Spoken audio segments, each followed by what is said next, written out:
Welcome to the Sacred Emergence Podcast. I'm your host, Michelle Wong, and I'm so thrilled that you're here.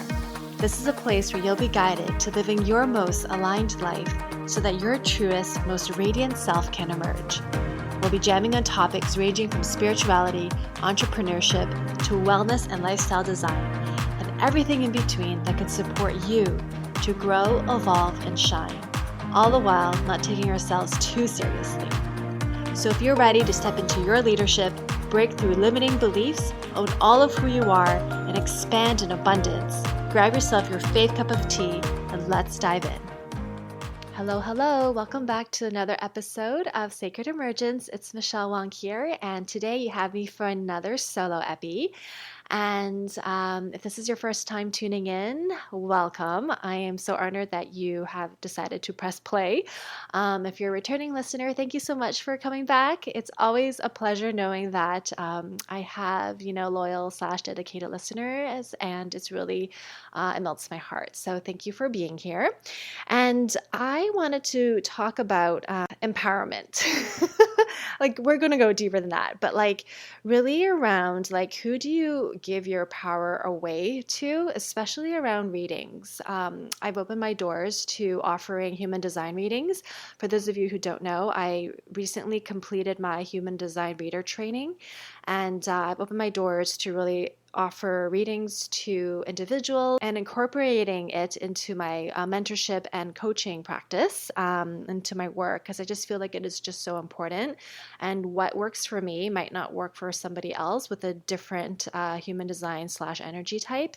And so I just find that it's just really empowering when we know who we are truly meant to be and how we can best use our energy to be successful in this world, right? And successful can mean so many different things, but I mean, being able to go about in the world with less resistance, that's more aligned with who we are meant to be.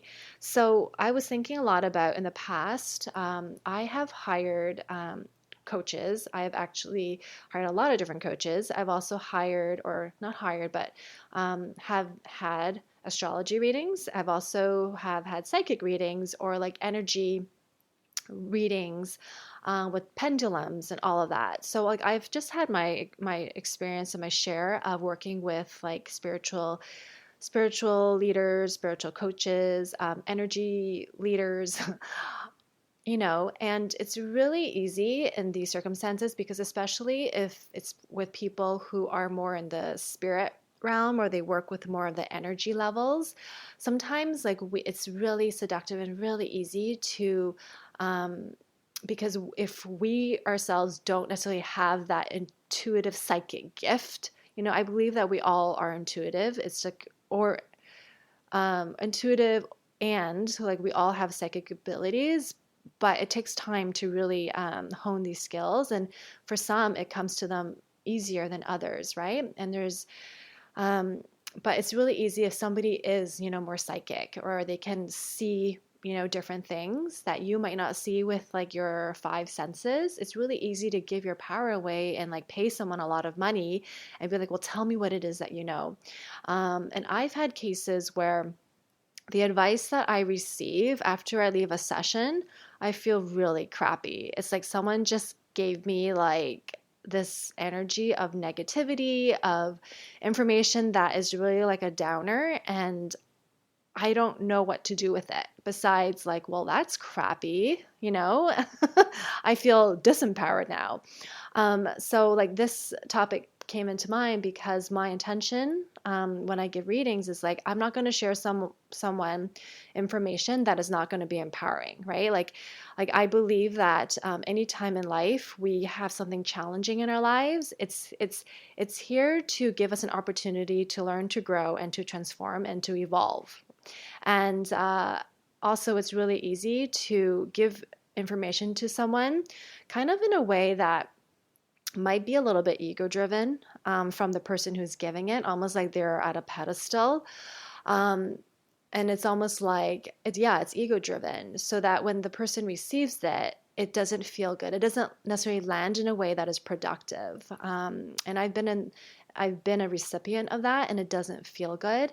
And so my intention is that, okay, like when I give a reading, it's going to be in a way that someone can take that information and make it useful, right? And I'm not saying it's always going to be positive, rainbows and roses and unicorns. But my intention is to have someone leave a session feeling really empowered and enthusiastic of, okay, like I have some things I need to work with, but there's a plan, like there's a solution, and there's like this forward growth that I am here to work with. Um, but yeah, like it's important because like whoever you do any types of reading with, it's important because it leaves an imprint. And if information that we receive, if we're not mindful, first we become disempowered and we feel like, well, crap. Then the second piece is just your own awareness of making sure that you don't fall into the victim box of like, well, I have some of these traits, and because of that, this is who I am.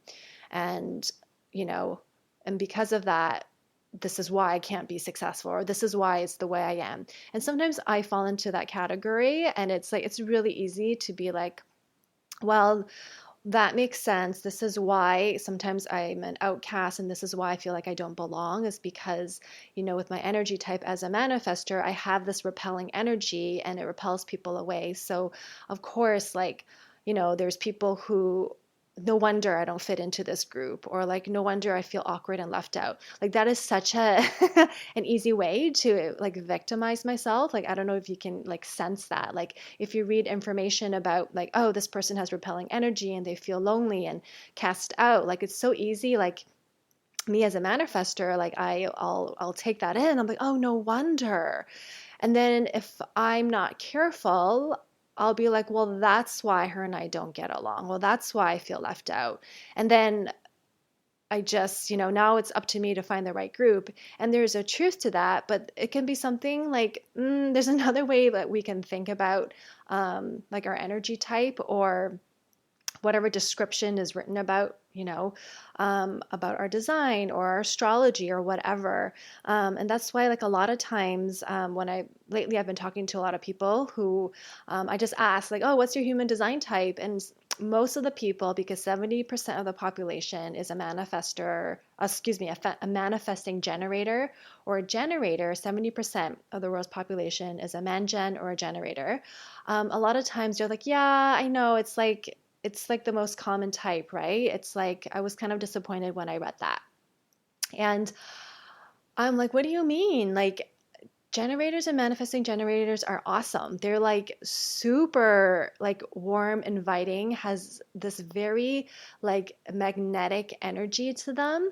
And it's such a gift to be either like generator or manifesting generator. And like a lot of times, the response is, oh, because I can't initiate, I have to wait. And I'm like impatient. I have to wait to respond. So I have to wait for things to come to me. And like, I want to get started on things. I just want to get going. I don't want to wait.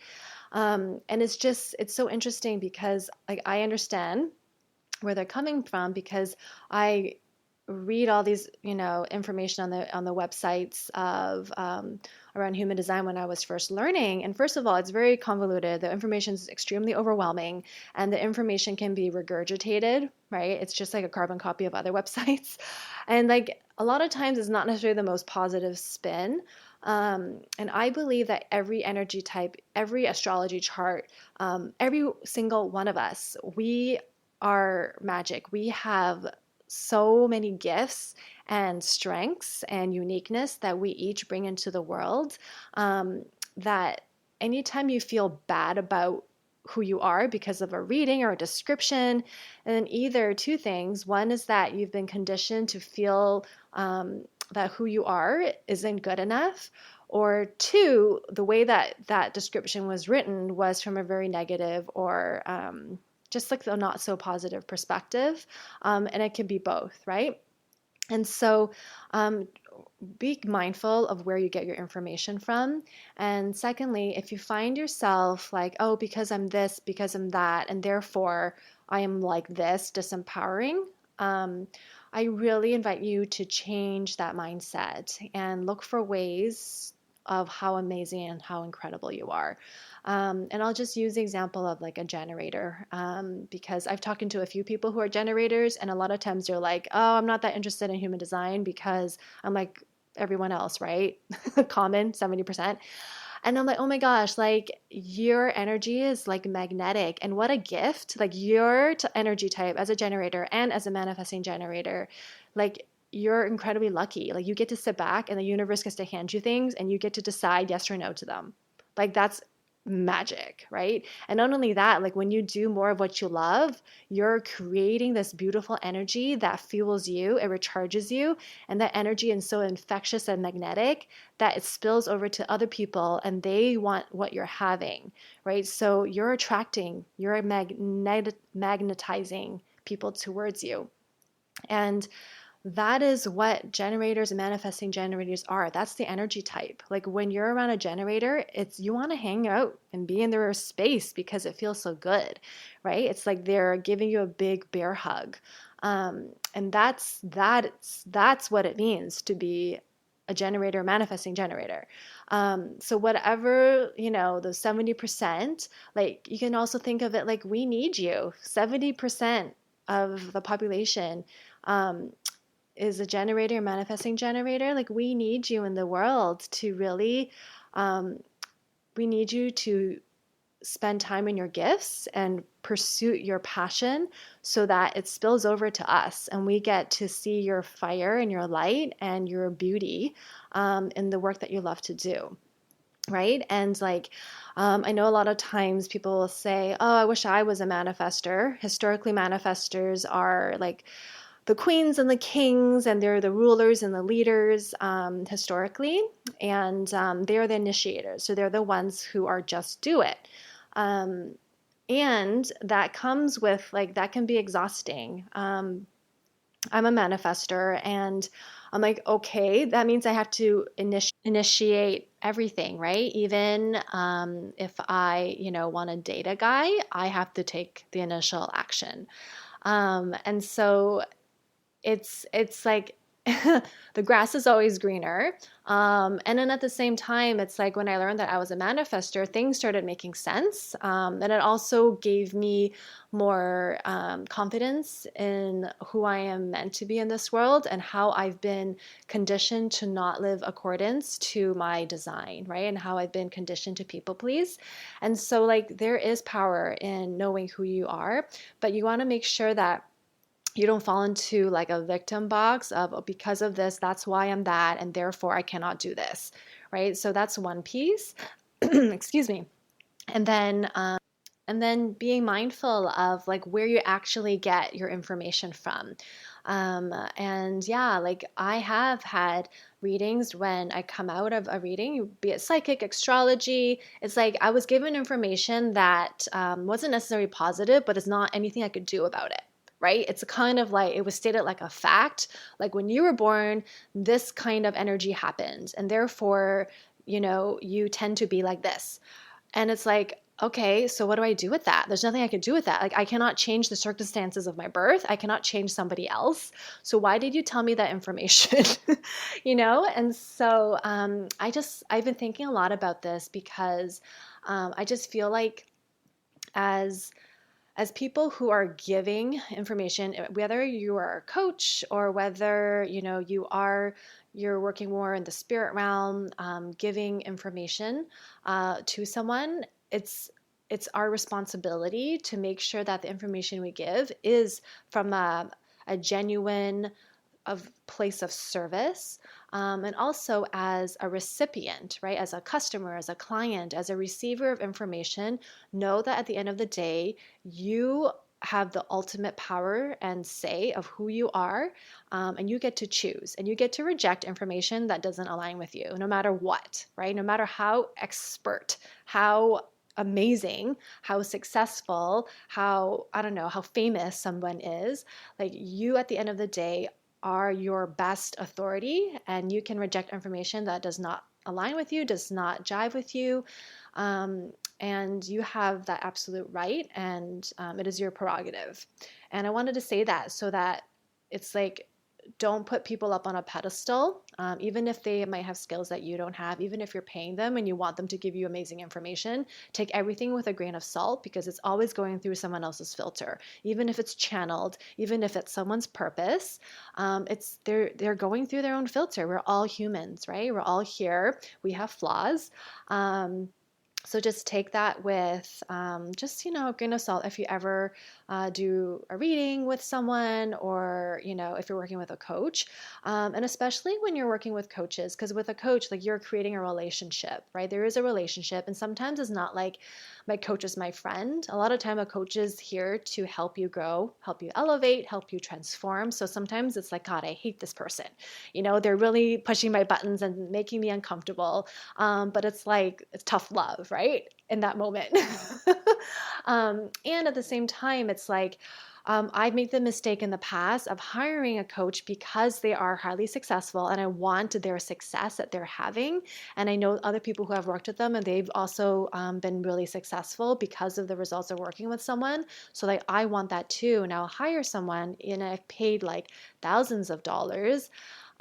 Realizing that I actually don't necessarily jive with their energy, right? I actually don't want their type of lifestyle. And the only reason why I signed up to work with them was because they were successful.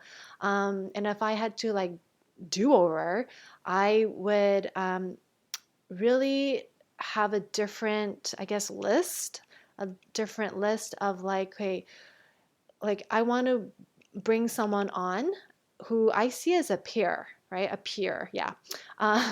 Like not from this pedestal, like, I worship you because I think you're incredible and you're so successful, you're a 7-figure income earner or whatever.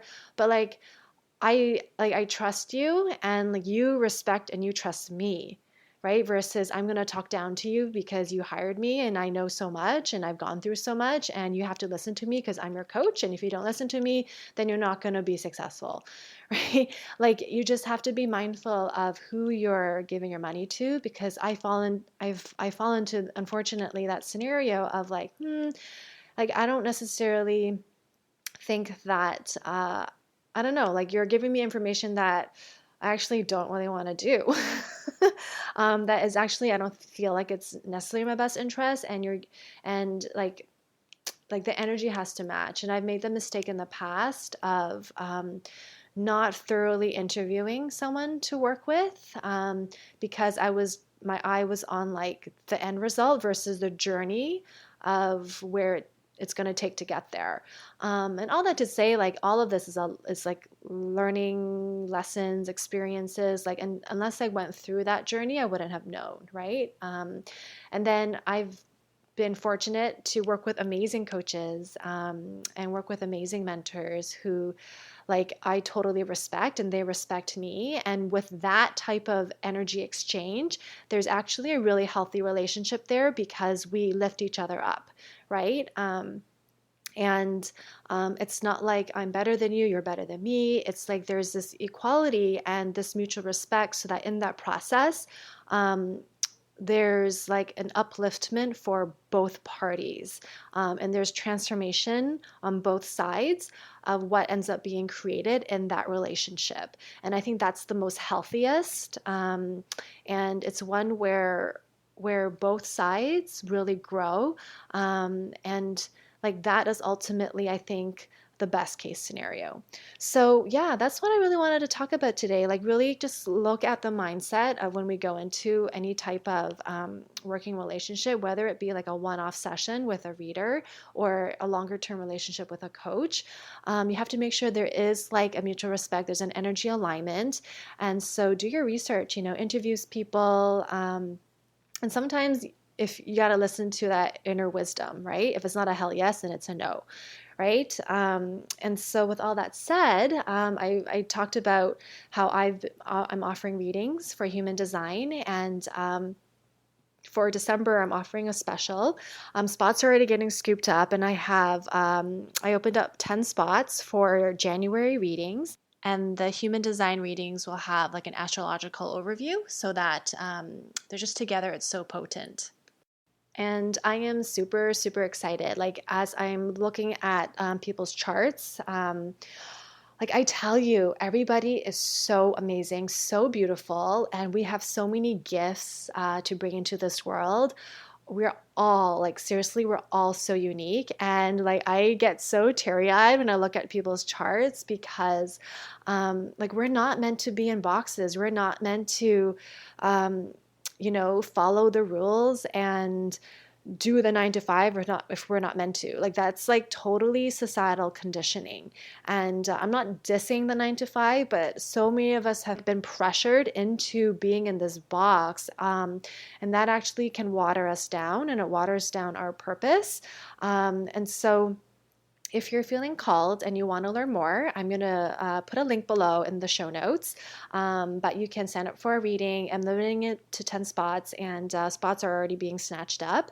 And once the 10 spots are gone, they're gone. So either December 31st comes and you can snatch a spot, or the 10 spots are filled before then. So whichever comes first. But I also encourage you, if you're listening and if you have children or if you have teenagers, a really great idea to gift them a session or to have a session done for them, because especially I wish my parents knew this information, especially as a manifestor. I think like raising a manifestor child can be so challenging to the child because manifestors come into the world already knowing how to take care of themselves. Like obviously you have to watch them, right?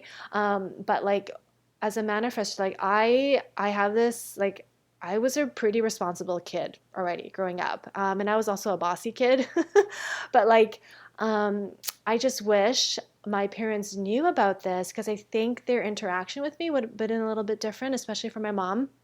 My mom liked to really tell me what to do. And really like she's a mom, moms do that. But because of that, like sometimes I would doubt my own knowledge, because it's like, I don't know, like like my mom, like I look up to her, she's my mom, but I have like my own way of thinking things.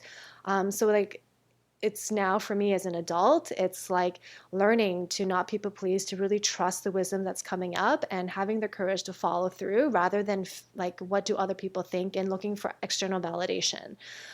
So that's like deconditioning patterns that I'm personally working with. And so if you have kids or children, it's such a great time to have a reading done for them. You don't have to get it through me, but other people, right, that you trust. Definitely look into that. I totally recommend it. So if you have any questions, feel free to reach out. If this episode resonated with you, please let me know. I always love shout outs on Instagram. You can tag me at michellewong.xo. And I would love to do a reading for you if it feels aligned. And I will put the link in the show notes below. Hope you all have a beautiful week wherever you are listening, and talk to you soon. Have a good one. Join our free private Facebook group community, Sacred Emergence, to receive more connection, guidance, and support, and take part in our 5-day Inner Confidence Challenge to not only boost your confidence, but to help activate your inner leadership. Details in the show notes. Thank you for listening to the Sacred Emergence podcast. Make sure you subscribe so you don't miss an episode, and thank you in advance for sharing this with others who can benefit. Until next time.